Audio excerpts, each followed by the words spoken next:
Hey guys, I'm Jamin. This is my YouTube channel PC Monkey, where I try to bring you a wide variety of computer, do-it-yourself, and repair videos. In this video, I'm going to show you how to install Windows 11 onto a Lenovo computer. So now let's get into the project.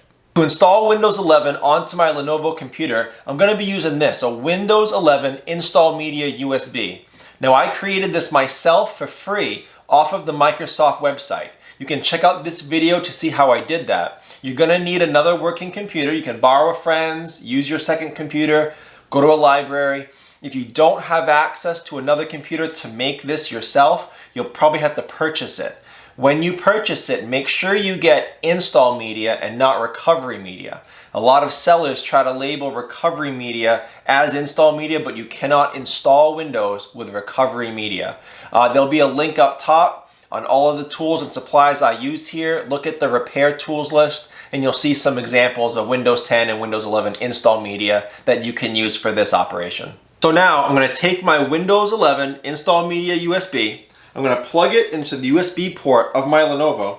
I'm going to press power and start tapping on F12. On most Lenovos, it's F12 is going to access the menu you want. On some Lenovos, you'll have to hit enter first and then F12 on the next menu. On some Lenovos, it's escape.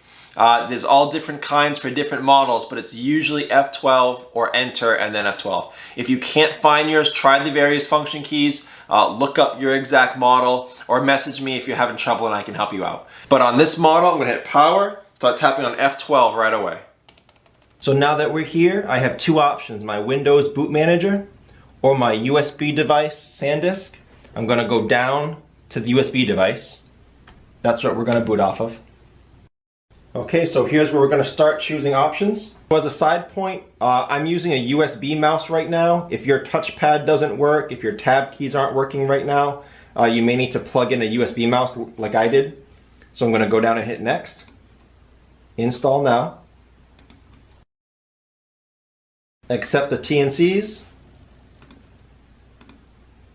And you have two options here, upgrade, install Windows and keep files, or custom, install Windows only. For the sake of the video, I'm doing a custom install. I'm not saving anything.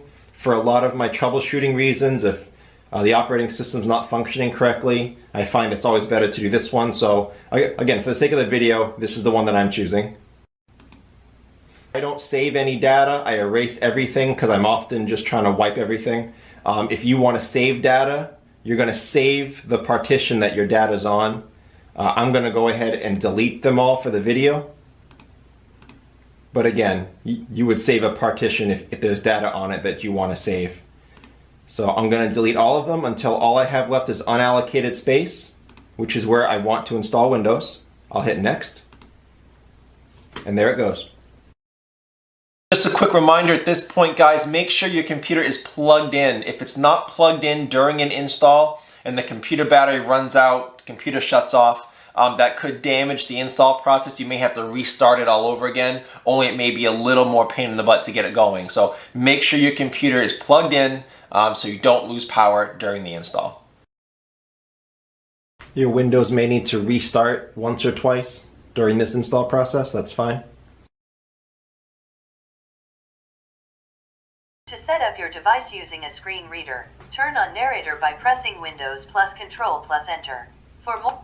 As you just saw on many of your devices, Cortana will start talking. You can either let her walk you through it, you can respond yes or no to her questions, or you can mute her like I just did and just go through it yourself with your mouse. At this point, you want to unplug your install media USB. If your computer's restarting to finish the install process, it may keep seeing that USB, keep accessing it on the restart and thinking it needs to start all over again installing. So good idea to pull your USB out right now. So I'm going to select your region. I'm going to leave it on the US. It's asking for your keyboard layout. Again, I'm going to leave it alone. And I'm not going to add a second keyboard layout, so I'm going to skip that. Now it wants to connect to a Wi-Fi network. Once you've connected to a network, hit next. This asks you to name your device. I'm just going to skip that for now, but you can put whatever you want to in here. And then this is where it wants you to link to your Microsoft account, or if you don't have one, you can create one. This is where it asks you to create a PIN.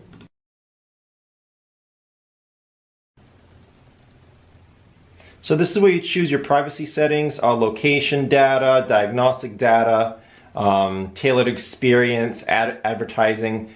This is where you can turn things on and off. So go through these and see which one you want to do.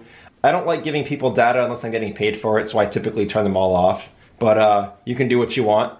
Hit accept when you're done. Again, you can customize your experience a little more, but for the sake of the video, I'm just going to skip this. And then this is allowing you to back up your files with OneDrive. You can choose to only save files to this PC and not back anything up, or you can just hit next and allow that to happen. You can try this Microsoft Office. I'm just going to skip it. And now it's finishing up the install. Okay, so now we're at the desktop of Windows 11. So there you go, that's a successful install of Windows 10. At this point, it's a new version of your operating system. A lot of updates are gonna need to be processed. Security updates, operating system updates, driver updates, things like that. So you probably wanna get all your updates run. There'll be a video link below in the description on how to process all Windows 11 updates, and I'll show you how to do that. At this point, guys, if you have any questions or comments, check out the FAQs below, may save you some time. If you have to leave me a question, I do try to get back to you guys a couple times a day at least. Thanks so much for watching, guys, and I look forward to seeing you on my next video.